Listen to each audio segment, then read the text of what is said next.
Hello there and welcome to the Bicycle Diaries. It's finally the moment of truth.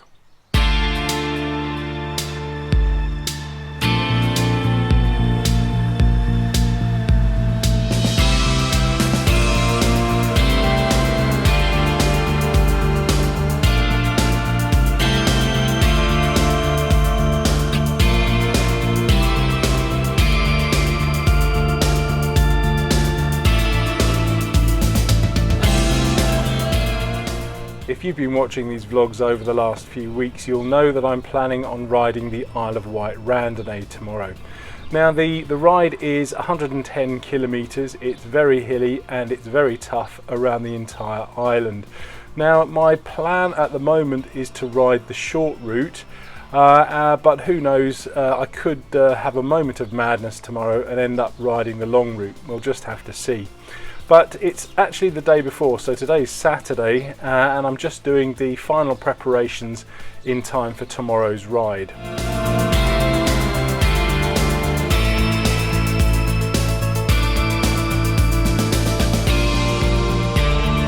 So my first decision that I will need to make is which of my bikes I will actually ride. As you can see, I have a few bikes that I can choose from, but it's basically going to boil down to two. So that's my new Cannondale or my slightly older Trek. Now both bikes have their advantages. The Cannondale is very new. I only bought that last November. The gearing on that is quite low, so that's going to help me with the climbs that I'll be facing on the island. But the disadvantage of the Cannondale is that I had a bike fit with it recently and I don't think I'm 100% used to the new position. By contrast, the Trek here is, I've had it for about 4 years and I've made a few tweaks to the position in that time, but at the moment it's absolutely spot on for position. It feels absolutely amazing. The disadvantage though is that the gearing isn't quite as low as the Cannondale, even though I do have a 34/28 compact chain set on there. I rode the Isle of Wight last year on this bike and it was tough. I mean, it's going to be tough whichever bike I choose. I think it will be slightly easier from a gearing point of view on the Cannondale, but I think I'm going to have to go with the Trek because the position does also count for a hell of a lot. Having chosen the Trek, that comes with Di2, so that's an electronic gear system. So the next thing I'll have to do is charge the battery, because the last thing I want is for that to run out halfway around the island. If that happens, basically I will be stuck in one gear and I won't be able to change it. Mechanical just doesn't miraculously somehow take over, so I really need to make sure that I have full power for that Di2 system. Well, I suppose I'm as ready as I will ever be. The bike's all cleaned and lubed, the tyres are all pumped up, the Garmin's fully charged, the Di2 battery's fully charged. All that's left now is for me to charge my battery with a good night's sleep so I can get up bright and early tomorrow morning.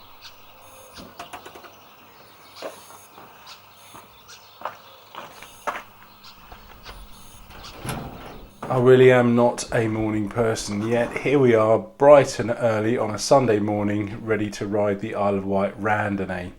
I've checked the weather and here locally it's actually really cold with a real feel of -1 degree Celsius. They say it's going to get a bit warmer out on the ride, but it's going to struggle to get into double figures today. So I'm going to be wrapped up in my winter kit, which is one hell of a contrast when you compare it to last year, because that was about 30 degrees and clear blue skies and beautifully sunny. I don't know what the world's coming to.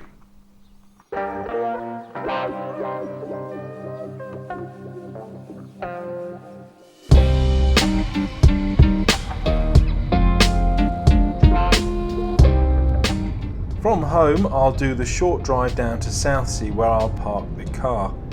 From there, I'll ride the 3 kilometres or so to the ferry port where I'm booked in on the 0800 sailing. I'll also meet up with my chum Paul, who will be joining me for today's ride.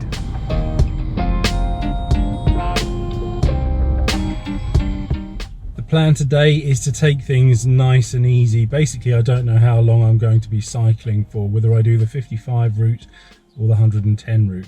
So I'm going to do my classic of a 90 revs per minute cadence and trying to keep my heart rate between 70 and 75% of my maximum heart rate. So I'll have something left in the tank, hopefully, if I do the long route.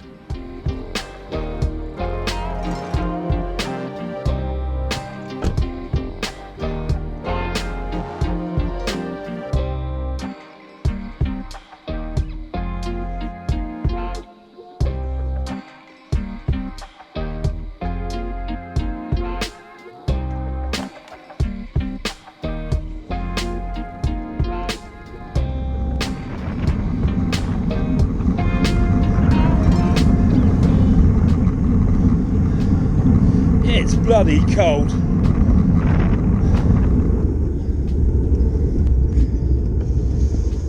Oh, it's so cold. My fingertips are still recovering from my journey. Meet Paul. He's actually a runner, but he's been training for the Randonnee since January. Yeah, That's horrible. Yeah, not too bad. So. Yeah.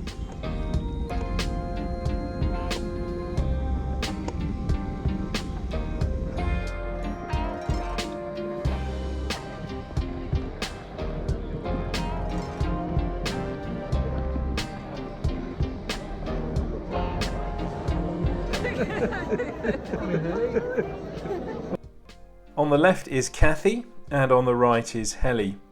I know them from my old cycling club and have been riding with them for quite a while.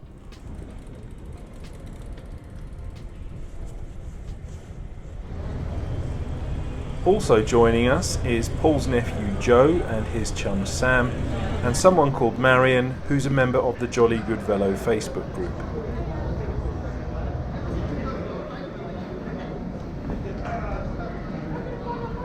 The Randonnee takes place every Maybank holiday weekend, and literally hundreds of cyclists sail over from the mainland to take part in the event.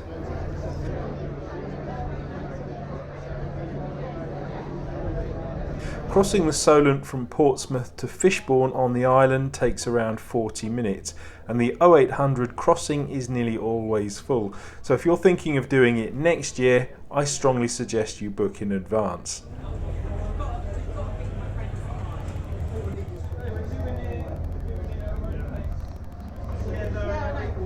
Before you've had time for a cup of tea and a sticky bun, it's time to return to the car decks and start wheeling your bikes off the boat.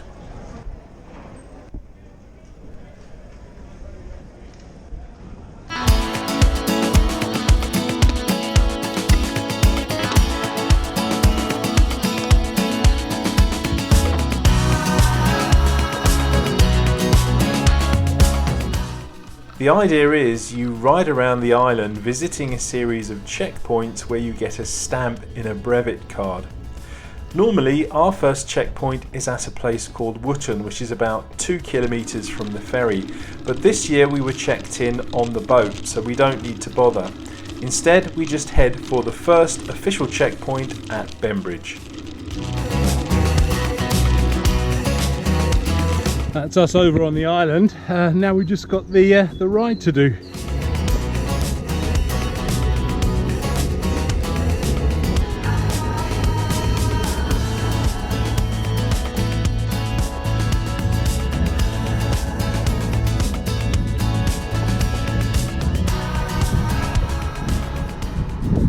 Thankfully it's warmed up a little bit. We're just heading out of St Helens now and on our way to the first checkpoint at Bembridge. What do you think of it so far, Paul? So far it's a little bit too comfortable, I think, at the moment. Far too many downhills and nice roads, so I'm bracing myself for something maybe a little bit more challenging later. How far are we in now? 12.4 kilometres. Okay, so another, if we're doing the long one, 90 odd kilometres. Okay. and most of that's going to be climbing. Right, so we're just coming into Bembridge now. So this will be our first Checkpoint, yeah. official checkpoint.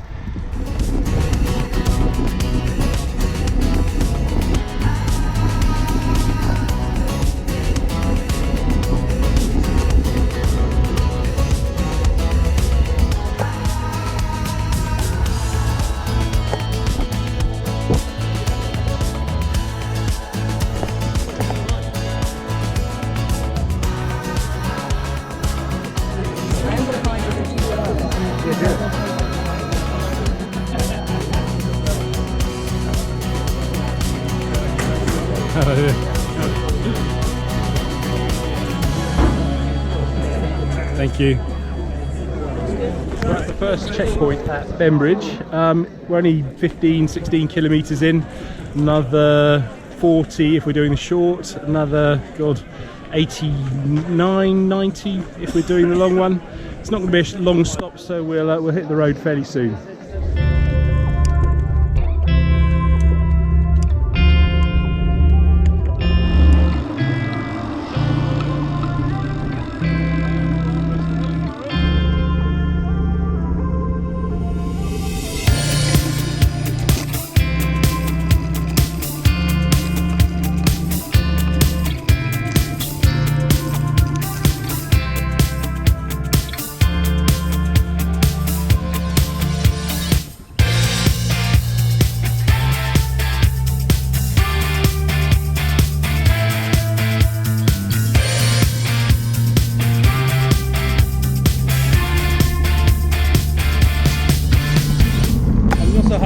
Sure where we are. All I know is we're between the first checkpoint at Bembridge and the second one at Alveston. This is where the climbing really starts. The roads just tend to just up and down relentlessly now.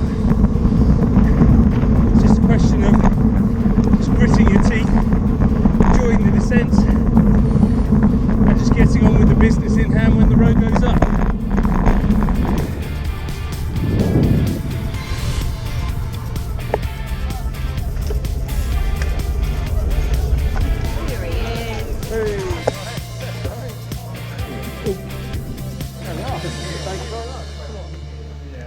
That's the second checkpoint. That came on us quick. My memory seems to say that it's quite a long way from here to the third checkpoint. This is also the decision where we do the long route or the short route. Let's see. I'll tell you at the next checkpoint. What do you think of it so far? Yeah, really good. Well, it's a lot better. There's so many people, I didn't think there'd be that many people, to be honest. So yeah, it's been really good. Yeah. Cool. Looks like I've committed to the long route. Let's hope I don't regret it 500 metres down the road. At the Alveston checkpoint we said cheerio to Marion, who had only ever planned to ride the short route anyway, as she was off to have afternoon tea with someone she knew on the island. For the rest of us, we were pushing on with the long route, and I don't mind admitting that I was a little nervous, as last year I felt pretty good at this stage, only to quickly run out of steam and for the ride to become really difficult.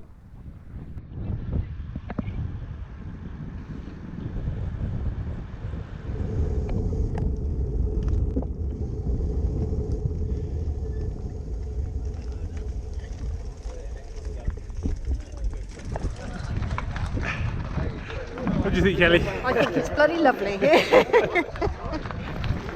Here we are at the, I think it's the third checkpoint, and we are 37 kilometres in, so yeah, still a way to go yet. 20 miles to Yarmouth. 20 miles, yeah. 20 miles. Thank you. A couple of hills, but not too bad. Just left the last checkpoint. We're just near Ventnor, so apparently it's another 20 miles, which is 30 kilometres or so to the next checkpoint at Yarmouth, and that's going to be a tough old 20 miles as well. Feeling pretty good at the moment. yeah, so it's just ticking the pedals away and getting round.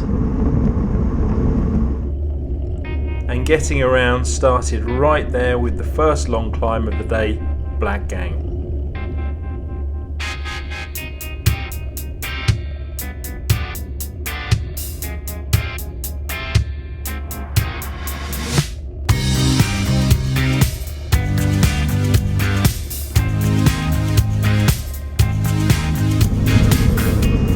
That's us over Black Gang down, and we're just descending the other side now.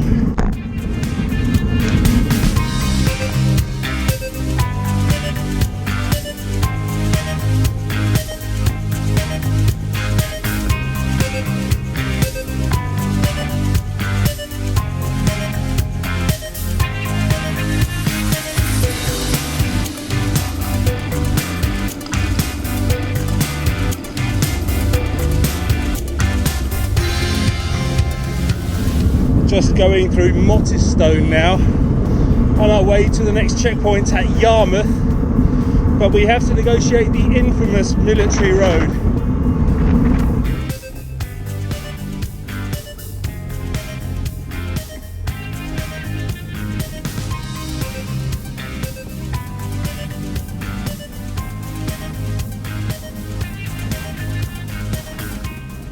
This is it, this is Military Road. This is where the climbing really starts. So we'll climb, descend, climb, descend, climb, and then it's about 40 kilometres back to the finish at Wootton.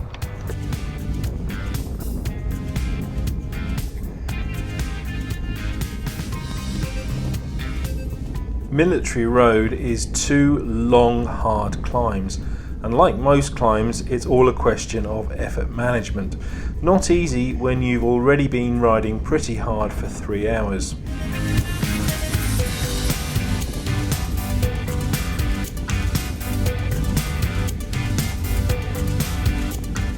I tried my best to stay on Paul's wheel, but he soon managed to pull away from me. Plus, I also ran out of gears, so spinning was not an option. From here, I had no choice but to chug away, grinding the pedals round as best I could. To make things just a little bit more difficult, the temperature had plummeted and there was a strong side wind coming in off the sea.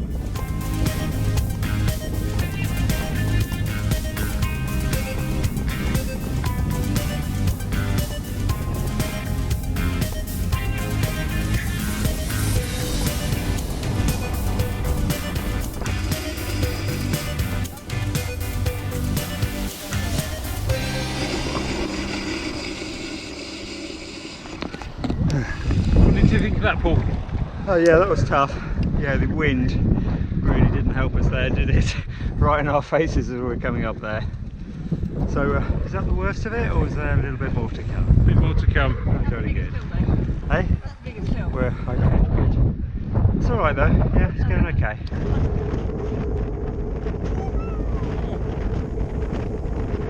With the day's toughest climb done, it was time to enjoy the descent into freshwater, even if it was only a temporary celebration before the road started its usual up and down.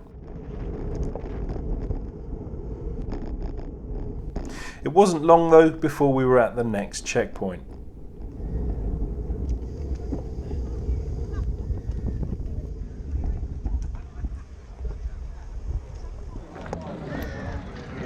Here we are at the Yarmouth checkpoint. Feeling pretty good. We've done about 65, 66 kilometres. The next checkpoint will be Cowes, and then it'll be Wootton, and then we're back where we began, back on the ferry back to the mainland. Fantastic. I always underestimate how long this section of the ride takes. For some reason, I have it in my head that it only takes about an hour to ride from Yarmouth back to Wootton, even though it's around 40 kilometres. Thankfully, the terrain is starting to flatten out slightly, or at least what passes for flat on the island. When I set out this morning, I had some pretty specific ideas about heart rate and cadence, but it turns out that I needn't have worried. The The position felt so good on the bike, I found that I could quite happily ride at lower revs in higher gears and cruise along. 82.5 kilometres in, it's the furthest I've ridden this year. Feeling really good, I've got this.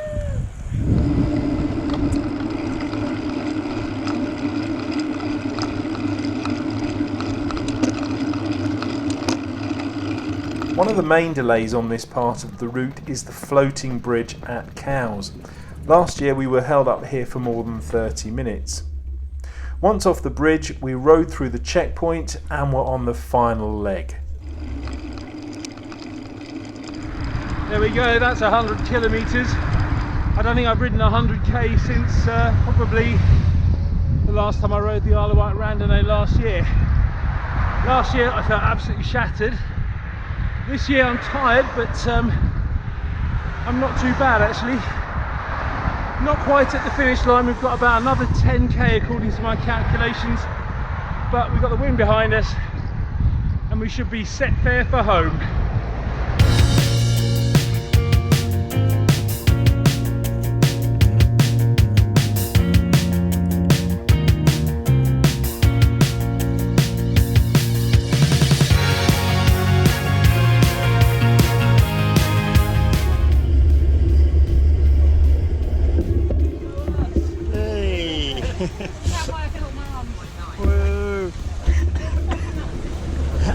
And that, boys and girls, is the Isle of Wight Randonnee, and the long route, not the short one. Supposedly, they burnt what, 9,000? No, 2,900 calories today, so that's got to be worth a few Mars bars, isn't it? and Snickers. You can just smash into those and not feel guilty. Like, I've earned these.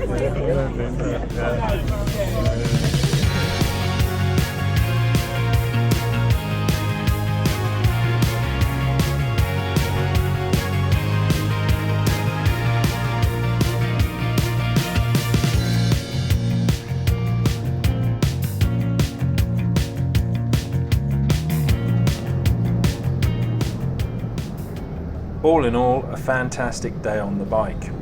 I have to say that I rather surprised myself after setting out with every intention of riding the short route and then not only riding the long route but riding it a fair bit stronger than I did last year. It just goes to show that sometimes you're stronger than you imagine. The only downside of the day was the weather. It stayed cold and grey pretty much all day. At least it didn't rain. That would have made it pretty miserable. As it turned out, it was a great ride with great company. Thank you to Paul, Marion, Sam, Joe, Kathy and Helly for coming along. Thank you also to the Wayfarers Club on the island who organised the whole thing.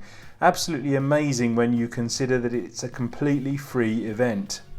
And finally, a big thank you to everyone that has sent me messages of support and encouragement. You really have inspired me. I'm already looking forward to next year's ride. Thanks for watching.